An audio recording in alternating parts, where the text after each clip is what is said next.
I think the job of being a teacher is so rewarding in so many ways. The connection between you and the whole class, that's still unbeatable. When my pupils are successful, it feels incredible. I think the greatest thing for me is seeing the pupils that I teach love the subject as much as I do. I don't think there's any other job where you get the same satisfaction. That's why I chose to teach. You could get £26,000 tax-free to train. Search Apply to Teach. Selected subjects only, subject to eligibility.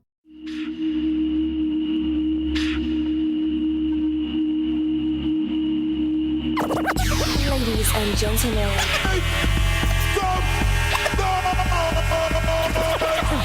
podcasting since 2005, you were listening to Gamertag Radio with your hosts Godfrey, Pete Rock, Paris, Pasta. Come on, come on, come on. Yeah.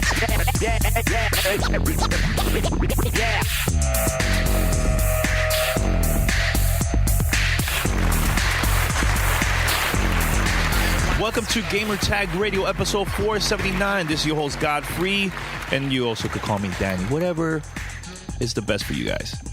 And we also have this week, Pete Rock. What's going on, Pete? What's up? What's up? What's up? Everything is up. Everything is How good, you doing, man. Haven't spoken to you since what? Since Wednesday? Yeah, since the Marlins game. That was pretty awesome. Marlins versus Mets. Great game. I had a blast. It was. Also, we have Boston J this week. What's up? What's up, guys? Take a little hiatus last 2 weeks, but I'm back. Feeling good. It's May, start of a great gaming season, and it's not going to stop until the year ends.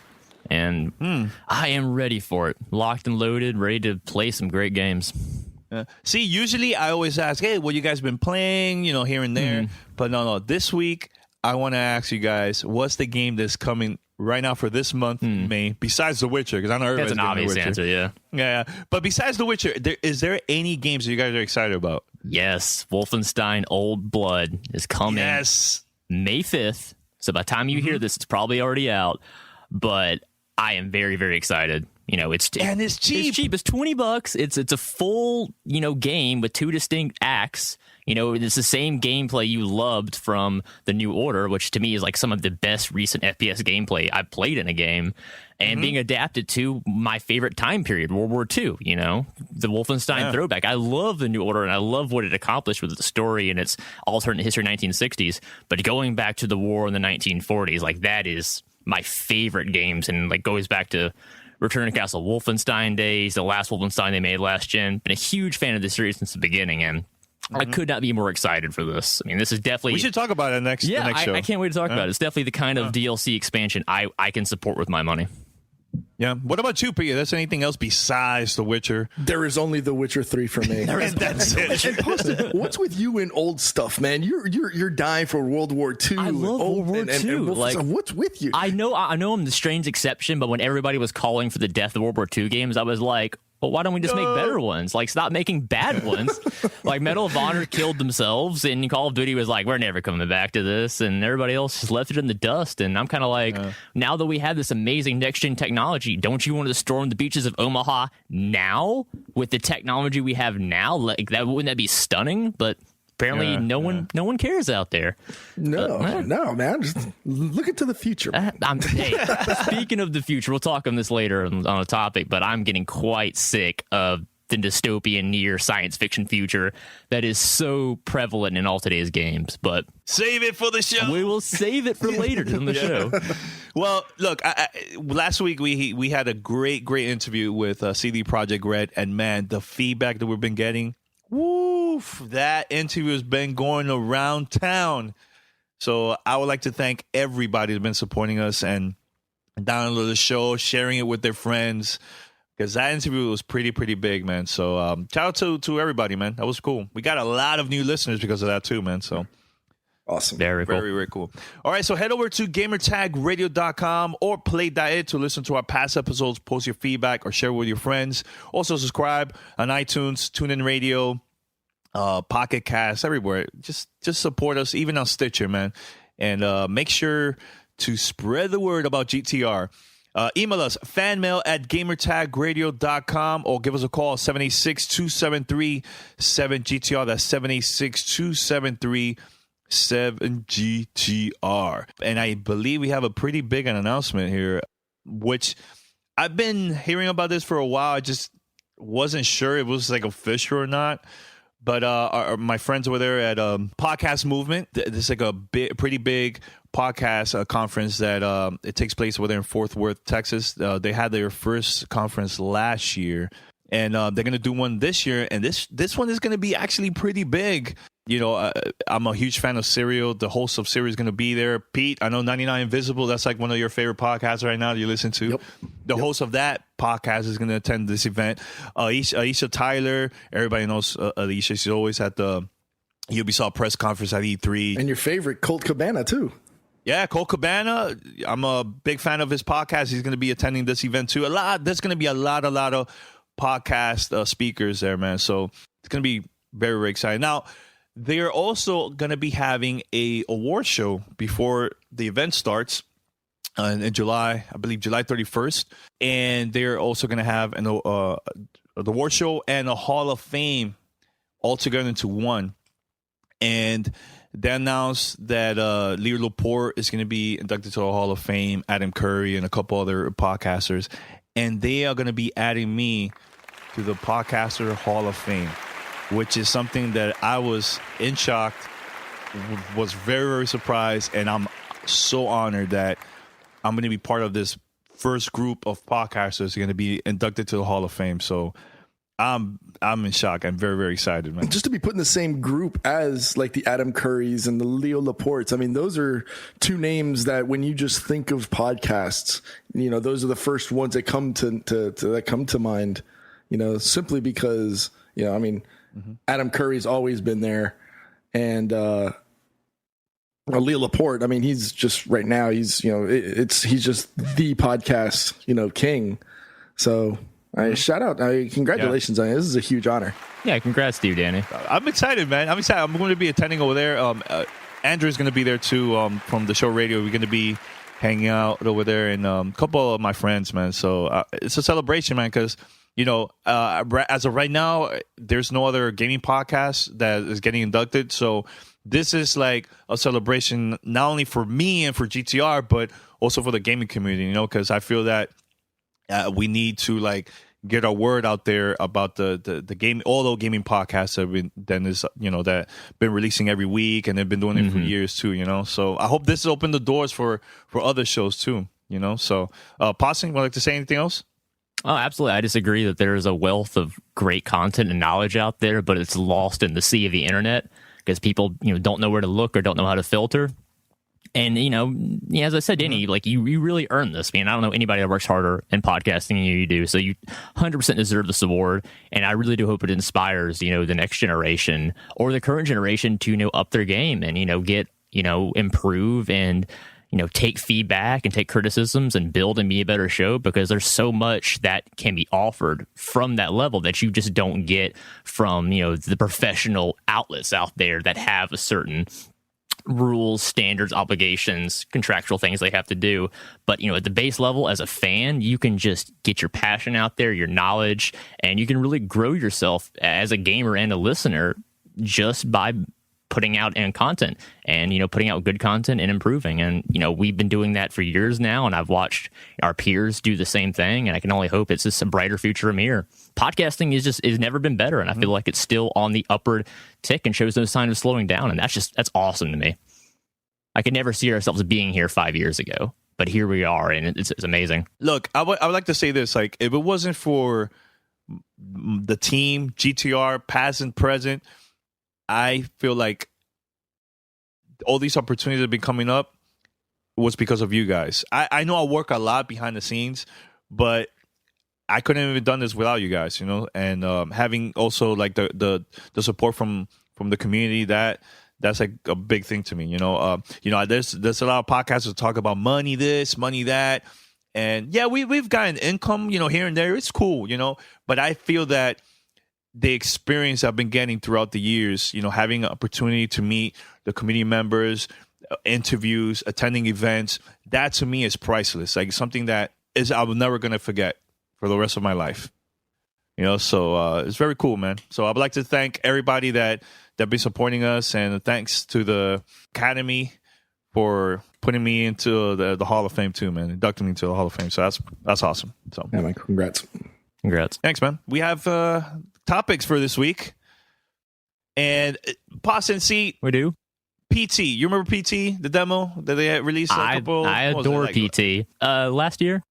Great demo. Yeah. Oh, fantastic. Very scary, right? And this is from Konami, for those that don't know. It was a complete psychological, mind bleep. And I love that because, very few games even try to do things like that anymore for fear of alienating their audience or being too strange to understand. Mm-hmm. But PT was, a project that embraced its mystery, shrouded in secrecy, and it was all hearsay. All the cool random things that could happen, you had to find out about from other people's experiences because yours was unique based on where you looked, how long you stood at one place. If you went into certain rooms a number of times, it was just a very cool experience and showed me so much promise of what could have been. In my opinion, I think the game that the horror industry needed, at least in the gaming terms. I've been playing horror games for very long. I didn't start until I was probably 16, until I finally could work up enough courage to beat the first Condemn game. And once I did, I realized what I'd been missing all these years, because I totally missed out on the golden age of Resident Evil and Silent Hill. But horror has so much to offer, and I think, in my opinion, it is superior in gaming to films. I know I'll take flack for that, but the interaction you can have with your environment and taking away from that whole thing when you're watching a film and you're like, oh, why are they doing that and that? I could do this better. Why aren't they going here and running away? And in a game, you have the ability and power, and you're only limited by your own sense of fear. And so few games, I think, capitalize on that. And PT just seemed like one of those games. And again, we're just discussing a theoretical game here because I'm not sure what else PT could have been in its final version. But based on that little vision, I saw something great, something that I think could have reached a whole new audience, brought in a whole new bunch of people, not only into the horror game genre, but getting them interested in the Silent Hill. But the power behind it, Del Toro, Kojima, Norman Reedus was going to play the main character. There's so much talent and potential there, and just I love Konami, but I don't understand what's going on in their executive offices because it's a bad decision after another. Let me explain what's going on, because I know there's people that are wondering what okay, PT, what that has to do with Silent Hills. What? The thing is, once you finish the PT demo, it has an announcement, a little short trailer of the announcement of the new Silent Hills game, right? Recently, they announced that Guillermo del Toro, I believe at a festival, a Q&A thing, he said that the game is not going to happen. There's no Silent Hills. And Konami didn't say a word. It wasn't for sure. And basically, they said, they made an announcement a couple days ago that, yes, this game is canceled. It is not coming out at all. And it's very disappointing because I was so excited for a horror game. When I played the PT demo, I had a great time, right?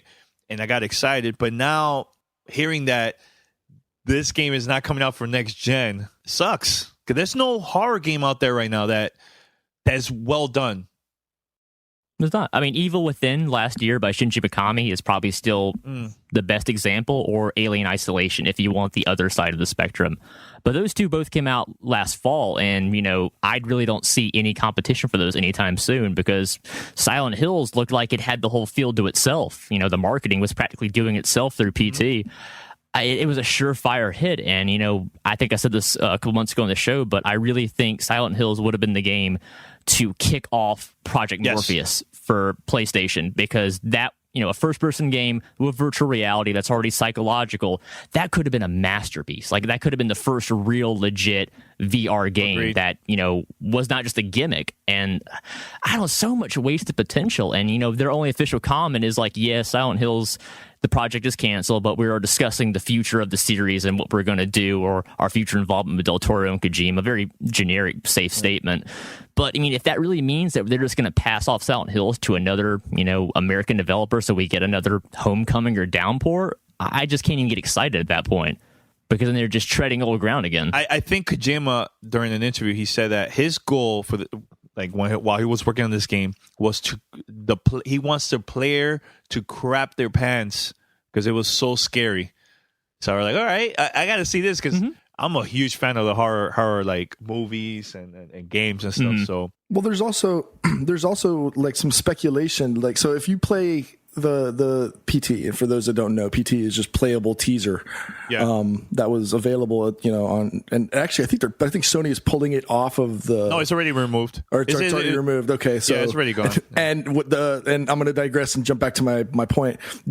People are actually selling PlayStation 4s with the trailer or with the playable teaser on it, and like they're trying to get like there's some people are selling it for like $1,000 and on eBay, on eBay. But if you go and you play that all the way to the end, there's like a little bonus part, or like a bonus part of it where you're walking through the rooms of the house, and then right at the end you go into a room and there's a phone ringing, and then there's like a voicemail message, and some people are saying that it's like a veiled message from Kojima, because the last thing he says is, I was dying of boredom anyway, but guess what, I'll be coming back and I'm bringing my new toys with me. So people are taking that last piece of message and saying that that's a veiled message from Kojima saying that he's leaving, but because he can't come back to Silent Hills because Konami actually owns the rights to the franchise. But that's going to be, that's like his little message to the gamers saying, I'll be back and I'll be bringing my own version of this to the public with whatever he does with his new studio after the Metal Gear Solid release. And I really hope he does, because you look at people like Keiji Inafune, the creator of Mega Man, had that huge scuff with Capcom a couple of years ago, left outright, is now making Mighty Number 9, which essentially is Mega Man, but not Mega Man. I would love for Kojima to do the same thing, partner with Del Toro and Norman Reedus again. I'm sure they're still interested in finishing the project. Just make a new company, remove all correlations to Silent Hills, and you could probably still make almost the exact same game, because PT was great because it was a revolution in Silent Hills where like you weren't probably going to need all the deep knowledge and lore of the original games. You were probably gonna have to know that because I don't want to spoil what Silent Hill is, but it's more or less a state of mind, so it changes depending on who the protagonist is, and that's why it's so good for a reboot and why it so needs it so badly, because it becomes so convoluted with its own plot points and lore, and you have to go on Wikipedia and read all the synopsis, the history, and it just needs a fresh start. And if that means just taking out all relation at all to Silent Hill and just making it something new, and as long as it's a first-person psychological horror game, I'm on board. Kojima, please, once you're done with Metal Gear Solid 5 and you're contractually free, consider that. I think a lot of people would support that as well. All right, so we're also going to talk about the announcement, the reveal of the new Call of Duty Black Ops 3. I watched the trailer a couple days ago. It reminds me a lot of this whole futuristic Titanfall type game. Am I right or am I wrong? Because personally, I think it looks like Call of Duty meets Titanfall meets Crysis.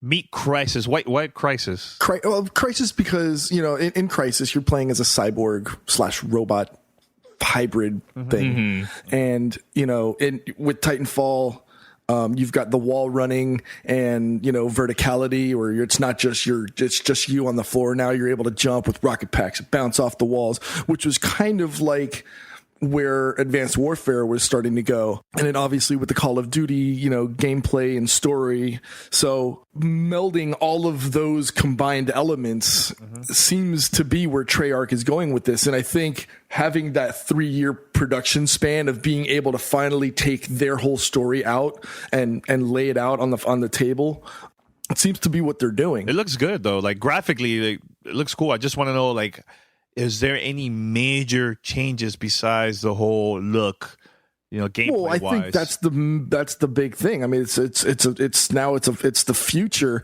where, and you can it's almost like their version of Terminator, because it's the robots and the robots are fighting back, and it's the AI. I don't know. It almost seems like way too much. Like all of a sudden now they're just taking everything from everywhere and just combining it and smashing it into one $60 video game. I really hope they do something big. I mean, even the cover that they showed, and they're actually showing it with the PlayStation logo. If you look at their stuff, yeah, it's almost like they took last year's cover and just slapped some additional padding on the guy and put the 3 logo in the back. So I'm as awkward as this might sound coming from, the Call of Duty fanboy, I'm actually getting a little trepidatious about it. I'm like, ugh. No, but look, I'll say this. I had a blast with the past Black Ops games, and I feel that, to me, that's the better Call of Duty. Maybe you guys might not agree with me or not, but I'm excited because it's Treyarch. I had a great time with their past games. And I know during the trailer, at the end, they also show like a very quick clip of the zombie one. Yeah. So, I mean, they were the ones that started that whole zombie stuff within the Call of Duty series. So, wonder how that's going to work. Yeah. Well, I'll put it this way. As the other Call of Duty fanboy on this podcast, Pete is a lot more optimistic than I am.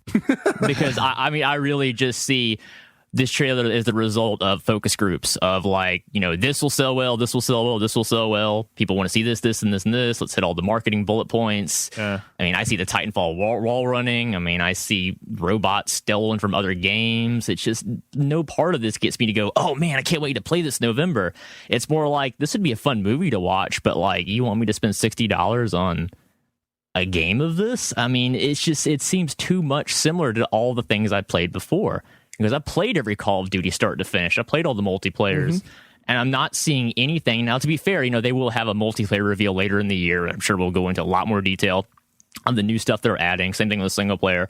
But just off initial impressions, I mean, this is not the kind of thing that, seeing a trailer like this, all the action should be getting me excited because, I've always at least enjoyed the past Call of Duties, but with all the competition it's getting this year, like from Star Wars and Rainbow Six, to name a few, I just don't see this really having a place. I mean, and if Treyarch can't do it, then no one can.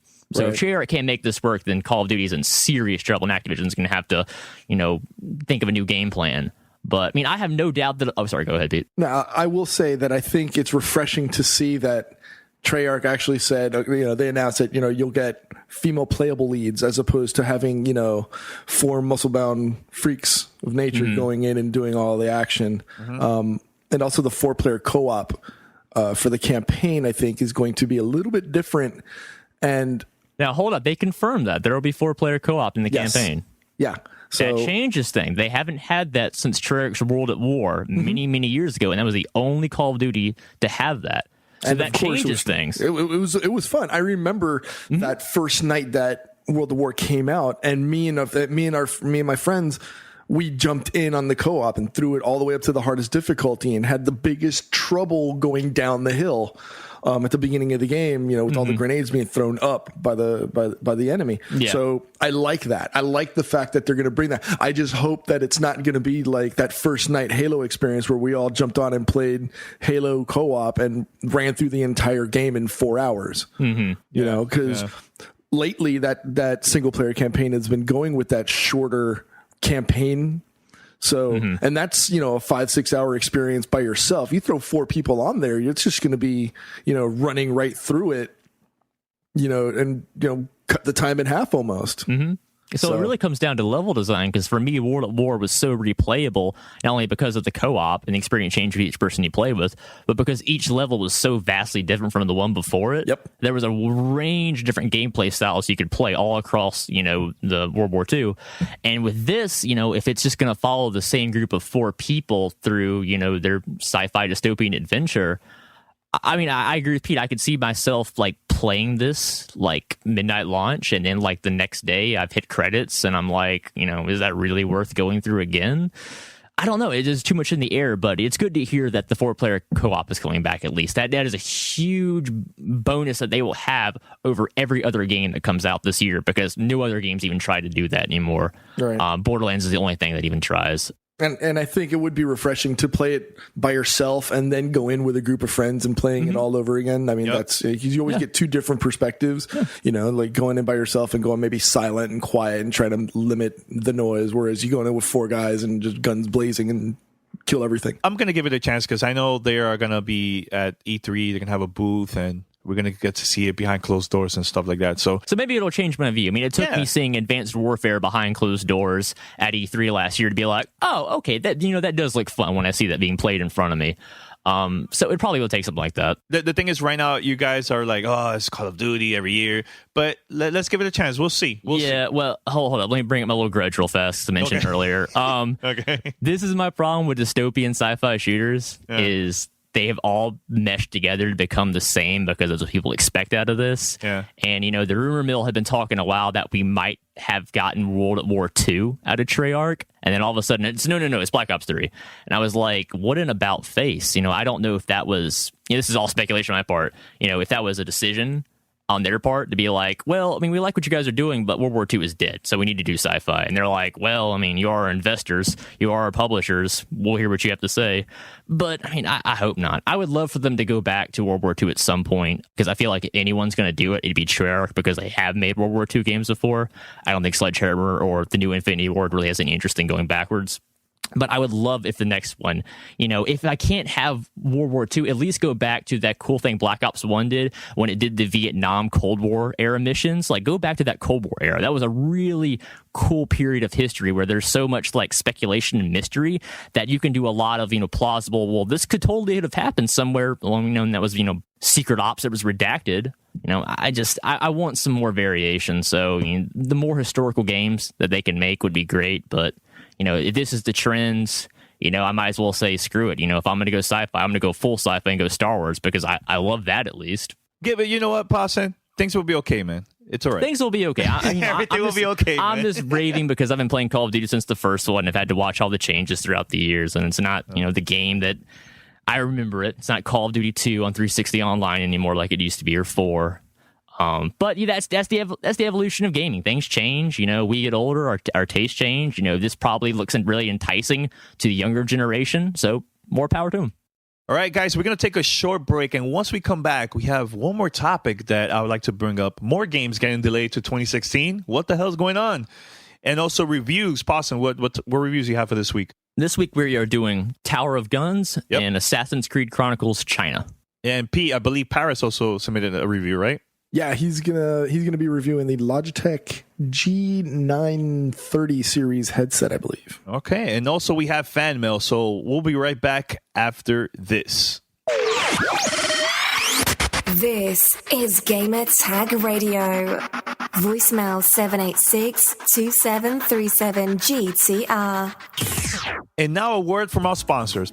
All right, so this week coming up, we've got Mother's Day, and I know you guys need to give a little love and shout out to their moms and their wives and moms out there. So one of our sponsors, Pro Flowers, they're giving us an amazing deal that we're getting to offer to you guys. If you want to get 100 blooms, roses, flowers, and a free vase, it's only going to cost you guys $20. All you got to do is go over to proflowers.com. There's a little blue microphone in the top right corner. Click that and type in the word GTR. Proflowers.com. Click on the microphone. Type in GTR. If you can order it before Friday at midnight, you'll get to have them delivered to your house. GTR is also going to be doing a giveaway. So we'll be giving away 3 codes to 3 special listeners on our Facebook page and get $50 worth of flowers so that you can deliver to your friends, family, moms, and wives. Facebook and Twitter. Facebook and Twitter. So go ahead and check us out. Once again, that's proflowers.com. Click the blue microphone in the top right corner, type in GTR, get some flowers and stuff to your wives and family. All right, Pete, so it's been a couple weeks now with Harry's. How's it been your experience now with Harry's? I'm sold. I think I've mentioned this something on a couple weeks ago. I've already officially cut over to Harry's. Love it.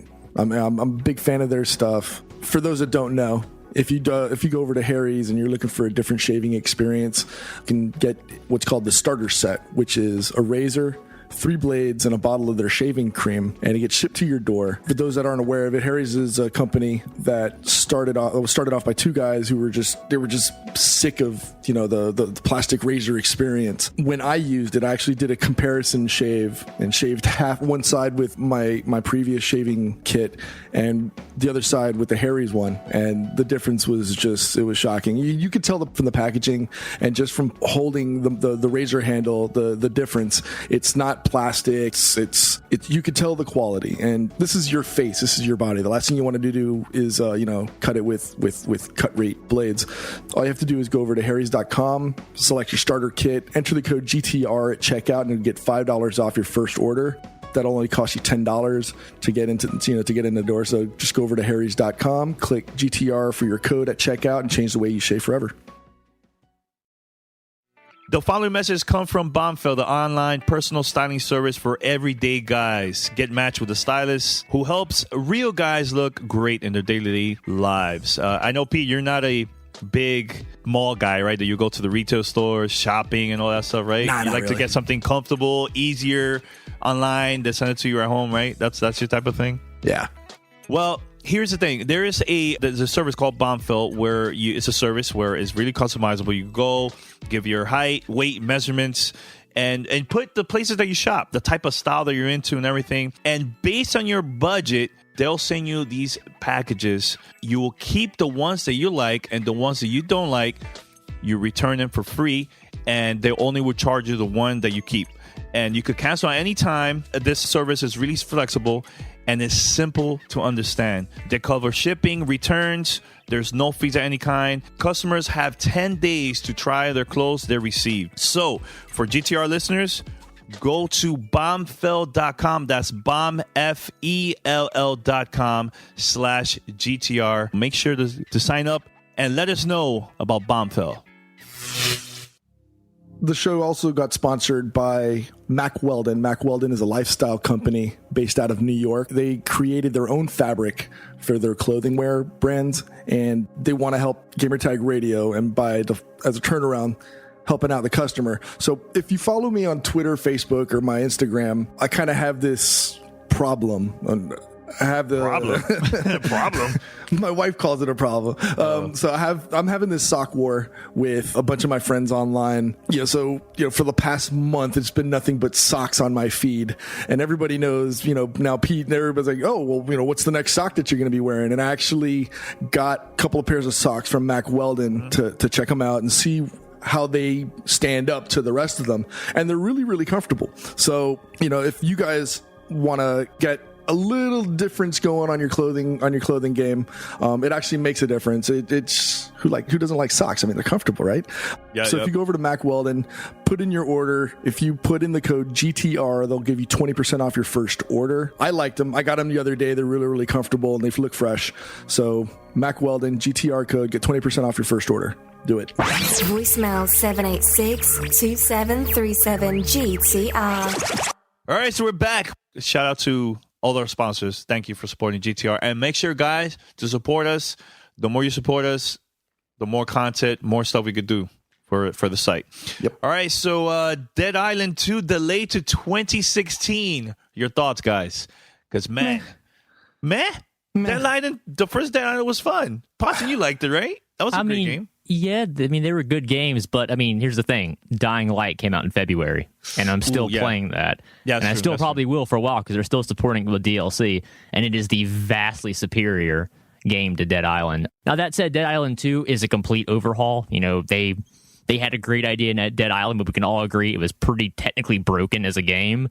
Mm-hmm. So it looks like Dead Island 2 is their kind of solution of taking that idea of having, the kind of not as serious zombie apocalypse like Dying Light is, and putting a bit more of a humor spin onto it, and importantly having the co-op aspect as well.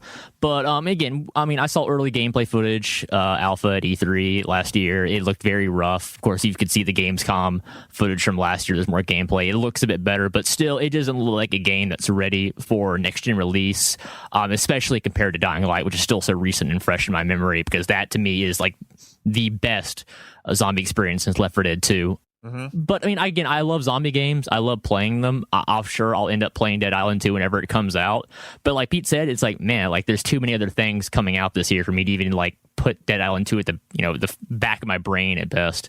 So again, good. Give them all the time they need. Let them make a full-fledged game. So hopefully when it does come out, it is full clear of any other zombie game, so it can have its little moment to shine. So if they can put it out in February or March of next year, I think that's a good release date window to look at. because there probably shouldn't be too much competition in that same field. But again, so close to Dying Light, I just can't get interested or excited about this. But I wish them the best of luck. I mean, I can see, the promise of the game they're trying to make. It does look fun, but it still looks very early in development from the gameplay we've seen. So good, it needs more time. It's coming from the same people that did Spec Ops: The Line, right? That is a good question. Is Let me it? fact check that. Yeah, I think it's Jaeger that's doing it. And it's funny, every time I hear Jaeger, I think of something else. But All right. Okay. Jaeger Development made Spec Ops: The Line, and Interesting. I didn't know that they were making. See, they're a German studio. Didn't know that. Yep, it is the same developer. They did Spec Ops: The Line, and now they're doing Dead Island 2, being published by Deep Silver. But that's great if you ask me. I mean, I love Spec Ops: The Line. I mean, everyone I talk to adores that game. It was something special. single player was a lot of fun. Multiplayer it was.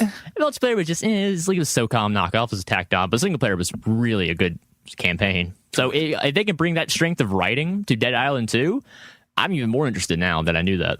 Good call. Great job, man. All right, so Potts, I think we're going to play the first review. You know what? Let's go with Paris, because Paris, he's not here. Yeah, and he's not everybody's even here. missing his voice. Let's Get your weekly dose of Paris. Yeah, so we're going to play the Logitech G930. 930. Here goes from Paris. Let's go. Hey everyone, this is Paris, Gamertag Radio. I'm back again this week with another gaming headset review. I want to do this one a little bit differently than I've done the last few weeks. This week, I'm going to talk about the Logitech G930 wireless 7.1 surround sound gaming headset. I did a direct comparison of these using the Astro A50s and the SteelSeries H wireless. Now, the reason I want to say I want to do these just a little bit differently is just the fact that the G930s have been around for a few years already. They have been supported via firmware and driver updates, but you know, if you walk into a store looking for these headsets, you'll find them on average price right now for about $99 compared to the other two, which currently retail right now for $299. So I think that definitely factors in when you come into a decision on what type of gaming headset you want. Also, another thing to factor in, I only use these on the PC. I didn't necessarily see a way to get these properly working on a PlayStation 4 and an Xbox One. So for the most part, these are PC gaming headsets. So keep that in mind as well as I go into this review. Now, the games that I use to compare these headsets on is I played some Portal 2, I did some Battlefield Hardline, and I also did some BioShock Infinite. Now, I want to thank Logitech before we go any further for providing these headsets for review. We really appreciate that. We'll have some more Logitech products coming up here in the next few weeks for review as well. But if I could sum up the G930s in one word, it would be solid. They're not the greatest headsets in the world. They're not the worst headsets in the world, but it's just a solid product. The build quality, ear cups are decent size. You know, I have my giant mutant head, but fits my head comfortable right out of the box. There's no issues at all. I mean, just completely feels comfortable. For a wireless gaming headset, definitely on the lighter side. I really appreciated that. Control-wise, control everything on the headsets from the mute to the volume, and you have a G1, G2, and G3 button that you can customize via software that you install on your PC. Which, speaking of that software, you wouldn't want to use the included CD because it's out of date compared to what you can download directly from the Logitech site. Now let's talk sound for a second. Again, solid. While it's not advertised as Dolby Digital 7.1 surround sound, it is a 7.1 surround sound headset. Sounds reproduced are okay. For my taste, a little too bassy. I mean, you can customize that via software that's included, you know, on your PC. You know, again, like I said, you can customize that G1, G2, and G3 button to have your own custom sound spectrum, sound equalizers for whatever type of gamer scenario that you're using currently on the PC when you have these on. Range, decent. I would say they're comparable to the Astro A50s as far as range goes. Definitely not as good as the range that you'll get on the SteelSeries H wireless. Battery, again, comparable to kind of what you have on the Astro A50s, but not as good as what you'll have on the SteelSeries H wireless. Now, I think overall, like I said, the sound is solid. Actually, before I get into that, let me talk about the base station that comes with these headsets. Comes with a base station that basically serves two purposes. You can plug in one to a USB slot on your PC. That'll provide power to the base station. The other one you can plug directly into the headset for recharging. And there's also a third USB slot on the base station itself for the USB dongle. That's one thing about these wireless headsets. It uses a USB dongle for the wireless. So again, when I talk about range, what I've noticed in my testing is if I plug in that USB dongle directly into the PC, which I have under my desk in my office, the range isn't as good as I have when I have that dongle plugged directly into the wireless base station, which I have sitting, out on the middle of my desk that I have my PC. So just keep that in mind as well. If you decide to pick up these headsets and try them out. But going back to the sound again, like I said, it's just solid. It's average. I personally think both the SteelSeries and the Astro A50 sound better. I think similar to the SteelSeries, you can customize the sound somewhat to kind of tweak it to your preference. But again, these are older gaming headsets. They've been around for a few years. I would assume that Logitech will eventually come out with a newer model, especially to make it compatible with the next-gen consoles. But if you're looking for a wireless gaming headset and you're a PC gamer and you're looking to save a few bucks, definitely go look at the Logitech G930s. Like I said, they on average retail right now for about $99. If you go online, and I'm sure you do some smart shopping, you can probably find them even cheaper. If you don't already own some Astro A50s or some SteelSeries H wireless gaming headsets and you use these and they're your only experience, you're going to be fine. You're going to have a great gaming experience. You're going to be immersed into whatever game or whatever game you're playing, or whatever movie that you're watching. And like I said, for $99, especially compared to some of the other wired gaming headsets out there, this is a solid buy. I would put this, again, it's solid. I would just put this as a middle of the road gaming headset that simply gets the job done. Again, this is Paris, Gamertag Radio. I'm going to send it back to the show. All right, so we're back. Thoughts, very quick? I'm curious. See, I already used my Astro A50s, and especially since his last review of the SteelSeries, I'm interested. Especially from a PC gaming perspective, I'd be interested because I don't like a lot of wires on my video game experience. So when I'm playing on my Xbox in the living room, I don't mind the wireless because you've got that larger expanse where you need that freedom of movement. But when I'm playing on my PC and I'm up close and I've got my keyboard and my mouse, I don't want an extra wire floating around, getting in the way. And if this is something that could make that experience a little bit better, it's not that hard on the wallet either. So, can't really complain about that either. So I'm interested. I'd like to check it out. All right. So we're going to play the next review. This is from Poston J. Poston, you have 2 reviews. Wow. Well, we do. Like a lot of games there, huh? I know. Which one do you want to play first? Let's go with the Tower one. All right. Tower of Guns it is then. All right. Let's play right now. Hey guys, Patrick here, and I'm back with a new review for this week. And this time we're discussing Tower of Guns, a downloadable title for Xbox One, PS3, PS4, and Windows, Mac, and Linux. Now, Tower of Guns is a procedurally generated roguelike first-person shooter in the style of the old-school Quake kind of games. So what that means is every time you start out a new game in Tower of Guns, it randomizes the levels, including the placement of the enemies, the placement of the traps, the placement of the platforming, as well as all the items and loot and upgrades you can get. And you only get one life, so every time you start, you go as far as you can trying to beat it, and if you die, you lose everything, restart back at the beginning, and it re-randomizes everything for you for a second playthrough. So at the start of each new game, you can choose what gun you want to use for the duration of your playthrough. There's 10 guns in total, though only 2 are available at the beginning, and the 8 have to be unlocked by fulfilling certain conditions, such as beating the game a certain number of times, or destroying an enemy type a certain number of times, or other things like that. The guns will tell you what you have to do to unlock them. And for the most part, they are pretty fun. They run the gamut from most of the kinds of weapons you expect in a Quake-style FPS. So you have a gun that shoots buzzsaws, a gun that shoots singularities, a rapid-fire gun, a gun that shoots grenades. Kind of equal representation. They're all pretty fun for the most part. So after you pick your gun, you can pick from one of 11 perks as well to turn on and off. Each of these has to be unlocked under certain conditions as well. These perks kind of change your gameplay experience by letting you toggle, what kind of effects you want on during gameplay. So some of them, make you immune to fall damage. Some of them make you immune to hurting yourself so you can rocket jump easier. Some of them make the game easier, some of them make the game harder. They kind of run the gamut here and there, and they're pretty neat for the most part. But as I said, they are unlockable, so you are going to be rewarded for playing through multiple times and trying to unlock all of the perks and all of the guns, as well as there's other challenges you can unlock too for, trophies more or less. So there's 3 game modes to pick from in Tower of Guns. There's the normal mode, which I described before, where you have the 5 procedurally generated levels that you go through. They're different every time, different boss at each end, but the same final boss at the last stage. And your goal is essentially to get through it as fast as possible, try to beat the par times, try to find all the hidden secrets like the old Doom games did, as well as, generally trying to get as much points as possible when you clear the finish line. The other game mode is Dice Roll, which is very similar to normal mode, but this time, every time you load into a new level, it randomly turns on a new effect. So this means you can run super fast, jump super high, get more money from enemies, get just more XP. They vary here and there, and some of them are beneficial, some are negative, but they kind of mix up the gameplay even more on top of the guns and perk you're using by trying to throw you off your game and give you new experience each time.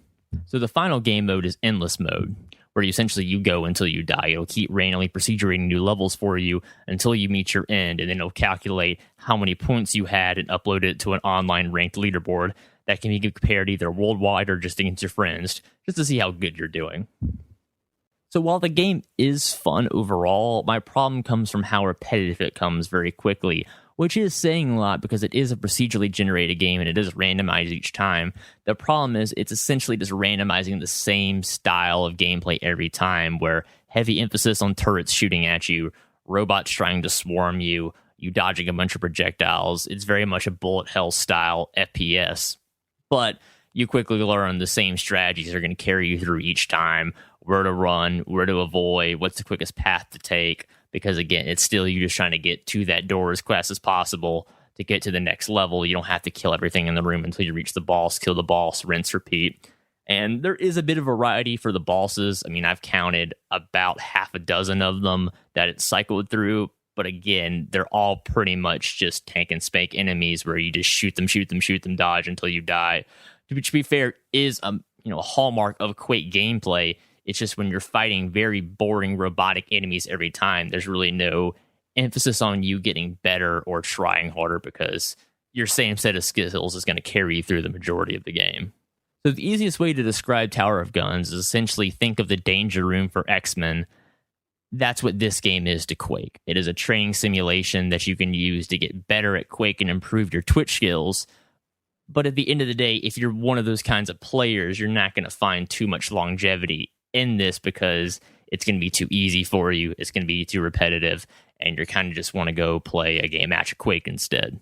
And that's probably my biggest gripe against the game. It is single player only, so where I see a perfect opportunity to either have a cooperative play or deathmatch style gameplay in this environment, it is not there. It is single player only. It is something you just load up, play until you die, load up again, typical roguelike experience.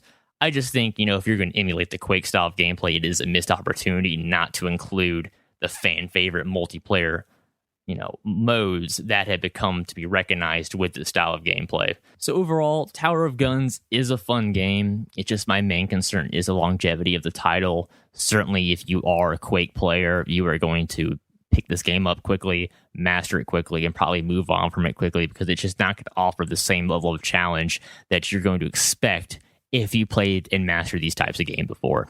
If you haven't played Quake before, this is going to be a fun little title that I recommend you should check out.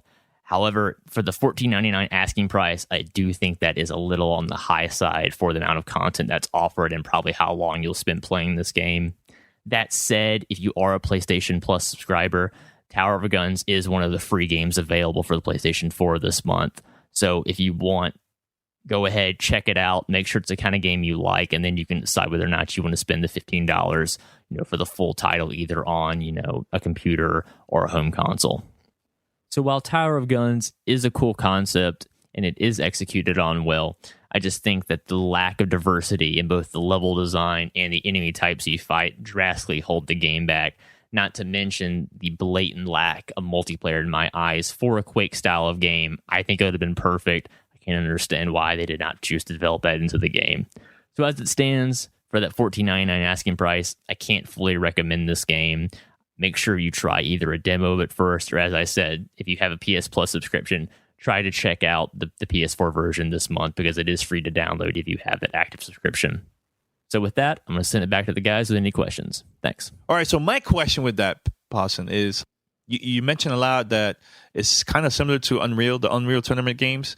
Is it more so to Quake, but yes, same style of arena shooter. Yeah, is it really fast-paced?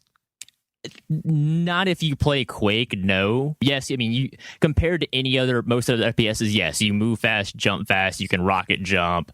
All these old mechanics that were mastered years ago, they're just readapting for this game. Okay. So, I mean, it's not sluggish at all. You definitely have the good control of, it aiming is smooth, the movement is smooth. It's just the stuff you're shooting at is really boring, honestly. I mean, it kind of feels like I'm playing more of a mini game. Like, to me, like, this was either, as I said, a training room for Quake or like a mini game you would have on, a theoretical new Quake that would come out. Okay. It's just as a full game for $15, it's just not that fun. I pretty much got everything I could get out of the game in about 2 days of playing it. The unlocks and all that stuff. And I mean, the guns are pretty cool, but again, they are just repeats and parodies of famous Quake and Unreal weapons that came before it. So there's really nothing innovative there other than the idea is cool. I'll give them that. I like it, but it does not have enough depth or longevity for me to recommend it as a full-fledged game. It's more of just more of a tech demo for what can show off, I guess, whatever engine they're using. But okay. If they got the basics down, I would love to see them try to make some kind of, Quake style actual FPS with some multiplayer, at least. Okay. It looks like they have the talent to do it. I don't know why they wouldn't just go ahead and, try to make some kind of pseudo sequel that has, some kind of multiplayer, some kind of co-op, more variety to the enemies. I mean, I love the randomization aspect because every time you go through the levels, it repositions everything, so it's a new experience every time, more or less. Okay. But again, it's just like it's like you're shooting robot piñatas, more or less. They're not threatening in the sleeve. They're just a bunch of floating little spiked piñatas that fly around, and you dodge them, and then you blow them in the face, and it's okay. But again, for a $14.99 asking price, that is way too high if you ask me for the amount of time you play the game. It looks like Borderlands. Yeah, it's got that Borderlands sort of cel-shaded, stylized color sequence. I mean, it's not ugly for what it's going for, but it's not a looker by any means either. Yeah. So really the only thing attracting you is if you are a Quake fan, I mean, it's probably worth checking out. I mean, I don't know if there's a demo or not, but if you know someone who has it, you could at least watch a Twitch streamer or something. Watch what the gameplay looks like, see if you like that. But again, I feel like if you have that urge to play that game, you can just hop on, Quake 3 online and just play a match and get a vastly superior experience. And you played it on the PlayStation 4, you said?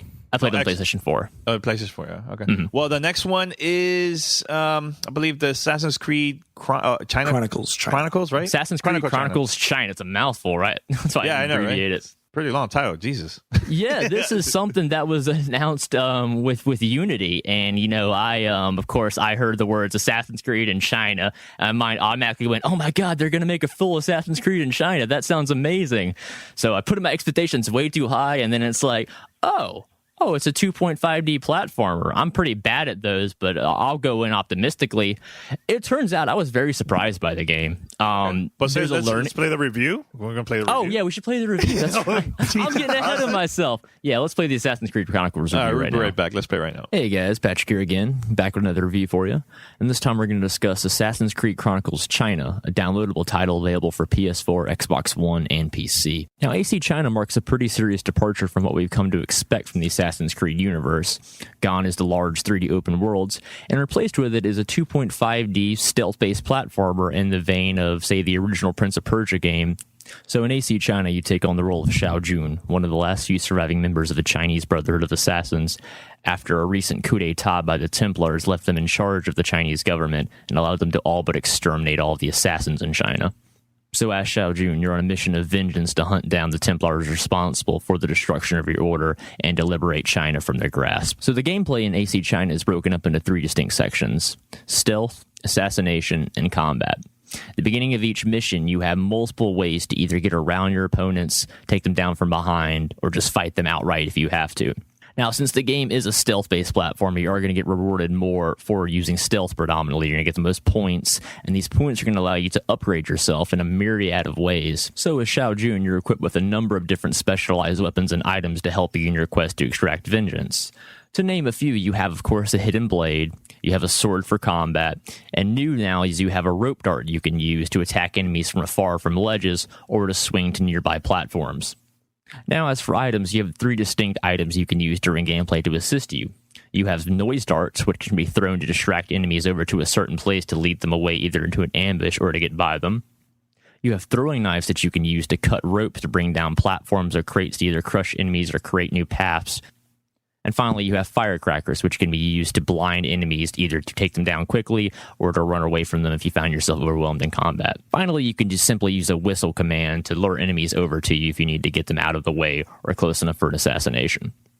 So as I said before, you can upgrade yourself at the end of each level by reaching a certain score during the level, because as again, you're rewarded based on stealth, assassination, and combat, as well as not only how fast you can complete the level, but how many collectibles you can collect during the level as well.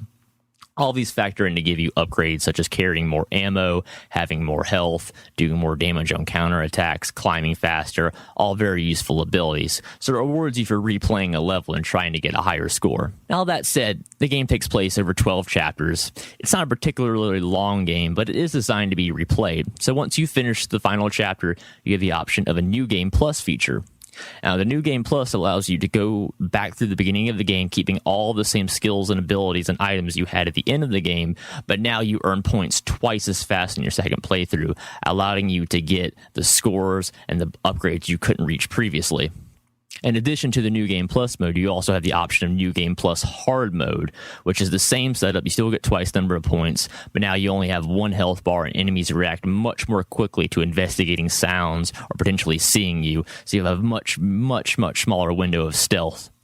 Now, I'll be honest, as a huge fan of the Assassin's Creed series, I wasn't too sure I would like the style of game, since it is such a departure from the typical Assassin's Creed games. That said, after 2 playthroughs later, I really enjoy this game a lot. For being what it is, a stealth-based platformer, 2.5D, the enemies have the vision cones, it's all very familiar, but also fresh because of the Assassin's Creed art style, and really makes the world believable and sellable. The locations you travel to are pretty impressive and diverse for being a 2D game, and some of the backdrops are just straight up gorgeous.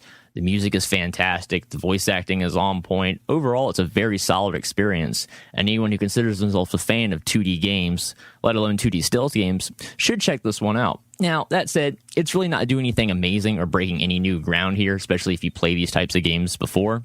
But that said, because it is Assassin's Creed, it really does manage to pull it off with a flair and a grace that would be hard-pressed to find in other games. In other words, the game is just straight up fun. It controls beautifully. The platforming is great, the combat is fluid, and you just have a real sense of control over your character, so when you mess up, it feels like your fault and not some cheap game mechanic. Plus, for the price of only $10, it's a pretty good deal as well, especially for the amount of time you'll get out of it, because you'll get at least 2 full playthroughs, if not 3, if you choose to play the hard mode as well. And if you feel burned out on the main Assassin's Creed series, maybe you should check this one out instead. So altogether, AC China is a very fun game. If you consider yourself a fan of 2D platformers, it's worth checking out. But even if you're not, but you consider yourself a fan of the Assassin's Creed series, the game is still worth a look, not only for the story and lore, but the gameplay could surprise you like it did me. I didn't go in expecting to like this game, but I came out loving it. And again, for only $10, Assassin's Creed Chronicles China is very much worth your time. Okay, Pasta, now you could continue. I know, right? Totally skipped over myself with no context. Here's my thing. It reminds me a lot of like Prince of Persia, that type of style yes. game. What else is similar to this game besides Prince of Persia? The best way I could think of it would be a 2D Metal Gear Solid. Not the original Metal Gear, but the Solid, where they have the vision cones, you know where the enemies are looking, you monitor their patrol patterns, and you try to find the best way to get from one side of the screen to the other preferably without getting seen by anybody, because then you get the most amount of points, but you can assassinate them or you can just get into combat and kill them outright. So the same options are available to you as the 3D Assassin's Creed, but it's all limited to the 2D plane. So there's a bigger emphasis on the space between you and your opponents. You know, if you make too short of a sword swing, they're going to come through and, you know, run you through. And if they're behind you, they're not going to wait turns to attack. They're going to attack you at the same time. So you have to dodge or counter, and you can like roll over their backs to switch sides and get the advantage. A lot of cool gameplay aspects. I love the design of the environments. It very much looks kind of like a Chinese watercolor painting. The cutscenes are laid out as they're kind of brushed with like a fine calligraphy brush in front of you with a narration over it. It's a very fun little game, and for only $10, I think it's very much worth it. I mean, I think you would just have to absolutely hate this style of a slower, you know, stealth-based 2D platforming game, but I think it accomplishes what it set out to do very well. I mean, it makes you feel like an assassin. You know, once you pick up that initial learning curve, you feel very in control of your character. You can move how you want, as fast as you want. It really rewards you for like that aggressive stealth of just like, you know, if you think you can make that 1 second gap between when the enemy looks away and looks back, I mean, you can totally like dive over there and get them, hide in the shadows, pull them in. It's a really cool design, and they have a little bit of variation between the missions. Like some missions will be like you have to, you know, escape, like, you know, a fire's chasing you and you have to run and outrun the flames and jump and dive and get out of the way of things, or like put you in boss battles. But pretty good variation for, you know, what seems at the surface is a very, you know, simplistic game, but it's not. There's actually quite a bit of depth there. Reminds me of like, what's the name of the Shadow Complex that came out years ago? Right? Yeah, Something like that, right? So it's funny. I name checked Shadow Complex in my draft review, and then I realized, you know, like there wasn't really that much stealth in Shadow Complex once you got guns, but it's the same style of game where it's, you know, 2.5D. You can travel to and from the foreground and the background depending on how you need to. So the camera will just kind of pull back and it'll show you in the background. You can navigate, get some hidden items, come back to the foreground, continue on your quest. It really rewards you for exploring. There's a lot of hidden collectibles, and all of the collectibles tie in to that period, like 1526 China, when they had one of their dynasty revolutions. They got a new emperor and a new dynasty. So it gives you all that historical little background stuff that Assassin's Creed loves to do. We're saying, like, you know, we're trying to tie this in, make it seem like this could have happened somewhat realistically. So if you like Chinese history, like, the unlockables reward you by giving you detailed information of, you know, who these people actually were in history, the events that led to where they were, how they died, all that kind of stuff. It's very interesting from a history point of view. Pete, any questions before we go on to next topic? It looks like a lot of fun. The game reminded me a lot of like a playable platform Samurai Jack, just from the artwork and the way it looks. I can see that. I mean, I'm a big fan of Samurai Jack. So yeah, it definitely has that Tartakovsky like style, that art, that flair to it, which is great, because I feel like if any other game tried to pull off this style of gameplay, it probably would get pretty boring pretty fast. Because again, the only other thing I can think of would be Metal Gear Solid could do something like this, but that's, you know, full-blown 3D open world now with 5. And I just feel like this space is pretty well filled by Assassin's Creed. So they've already confirmed there's 2 more games in the Chronicles series coming. Which is when? Which is the other ones? You know? Yeah, India and Russia. Yeah, Assassin's Creed Chronicles would be India and Russia. And it looks like the Russia will be during the Russian Revolution as well, or shortly thereafter. So yeah, plenty of cool historical periods they can tackle, and I like the style of game. I mean, again, it surprised me. These typically aren't the kind of games I play, but once I picked it up and got the handle of it, I was really having a good time, because, I mean, I'm a big Assassin's Creed fan, so I love that motif, love that style, but, you know, it did a much better adaptation than I thought to a 2D style. It very much emulates that early Prince of Persia, where the big emphasis is on, you know, movement, the environment, being in the right place at the right time, outthinking your enemies. It's a fun game. I recommend it. All right, so it's time for fan mail. Fan mail at gamertagradio.com. Fan mail. P always does that. All right, so I believe we have 2 questions this week. Guys, send us your questions, and we'll answer it on the show. Anybody would like to read one of them? Sure, I'll do the first one. This one's from Nathan Thompson. Hey guys, saw someone on Reddit post your interview with CD Projekt Red in the PS4 subreddit. I've never heard of your podcast before. I find most gaming podcasts extremely hard to get into. Most of the guys on gaming podcasts are very annoying and up themselves. You guys, though, are different. Really enjoyed the podcast, and you guys sound like down to earth and smart. Great effort, and I'll be tuning in from now on. Thanks. Oh, thanks, Nathan. That's pretty cool. Man. Yeah. I'm telling you, that interview went around, man. So that's good. That's good that people are awesome sharing it. So that's awesome. What's the next one? All right, last one's from Rich Booth. Hey, GTR, love the show. It's the only one I ever listened to. Kudos. Thumbs up. I was just wondering your thoughts on jaded game journalists. Seems that no matter where you look these days, every single news outlet seems to crap on every single title, regardless of quality. I, for one, get irritated by this simply because a lot of people get hyped for these games when suddenly they read a review where the writer talks about how awful this or how terrible that is. Totally ruins the experience of purchasing the game. Case in point, he was pretty excited about Metroid Other M a few years back, picked it up and loved it, save for a couple of minor glitches. Read many reviews that were positive. Then I picked up a magazine that sounds something like Lame Reporter that pooped all over it, giving it between a 4 or a 5. For some games, that's a decent score. However, the review read like it was the worst game ever created. That's just one example. And I know this is the idea of you don't like it, don't read it. But in a lot of cases, gamers use these reviews to figure out what is best for the kids. Thoughts? Well, I'll mention this. You know, there's a couple different type of journalists or bloggers or podcasters, YouTubers, whatever. There's some that they take their opinion seriously. You might not agree with them, and that's what they believe in, 100%, no matter what. There's others that likes to take advantage of the situation and will do something to piss people off or maybe start controversy, like a clickbait article. Those you could tell who they are, and I really don't take their opinion seriously.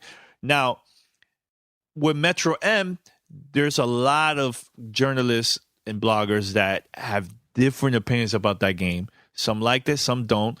And it's okay. You know, the thing is, in my opinion, I like to listen or read other bloggers other blogs to make a final decision if I'm really going to buy a game or not. I don't take things personal. There's games that I like that Pete and Pasta and Paris don't like. I don't get mad about that.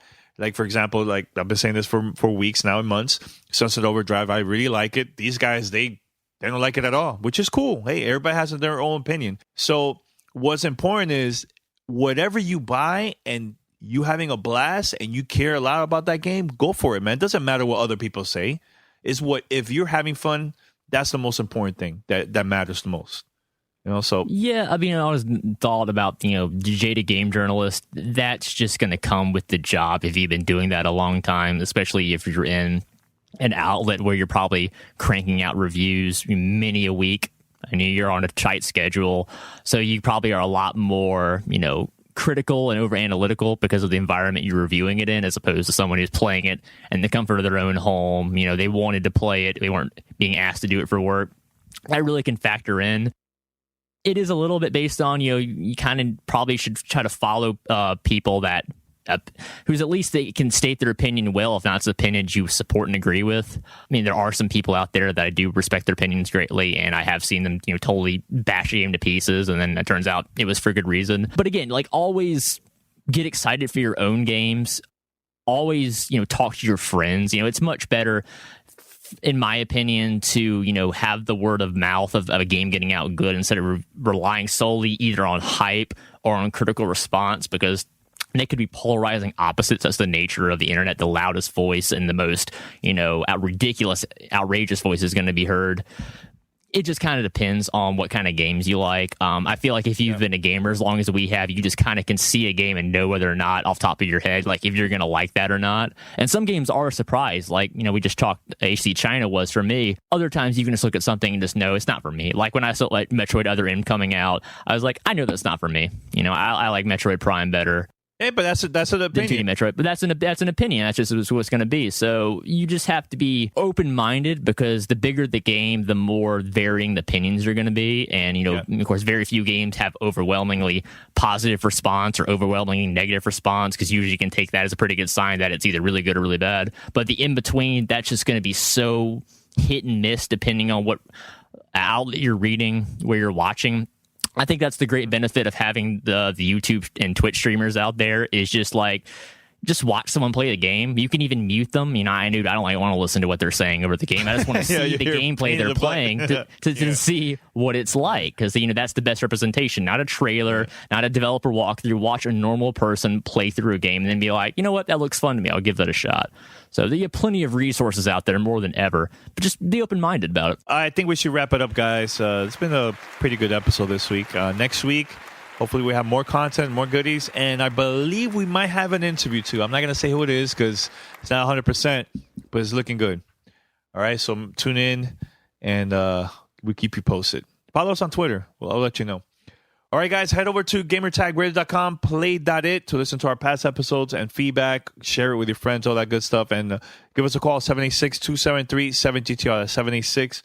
786-273-7GTR. Email us, fanmail@gamertagradio.com. And that's it. Anything else, guys, before we wrap it up? No, we're all good. We're good. All right. Paris. How was...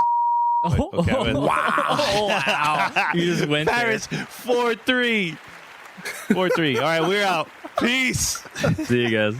Later. Oh, man. You're listening to Gamertag Radio. Be sure to like us on Facebook. Follow us on Twitter. Thanks for listening. Tune in next week.